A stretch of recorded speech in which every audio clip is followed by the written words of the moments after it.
Prince, meet my girlfriend Nitu. ও high.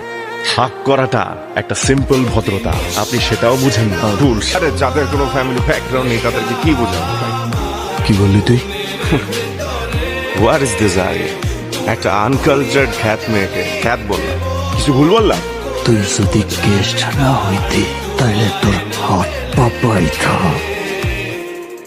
তোরে সবাই করে দিত।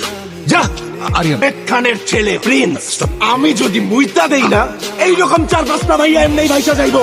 এই আনকালচার মেয়ের জন্য আমাকে ইনসাল্ট করলি, আমি তোকে দেখে নিব। কি বলছিলি তুই? তুই নাবেদ খানের ছেলে? তুই মুহূর্ত দিলে এমন মেয়ে ভাইসা যায়, আজকে তোরে বাসায় দিবি। ওই জানোয়ারের বাচ্চা আমার মুখে মুইতা দিছে, এখন তোমার চাপ লাগতেছে না? তোমার ছোট ছেলেটার উপর মুইতা দিছে। বাস্টার্ড, তোর সামনে আমাকে ও যাতা করছে আর তুই কিচ্ছু করিস নাই। মুখের মধ্যে গন্ধ।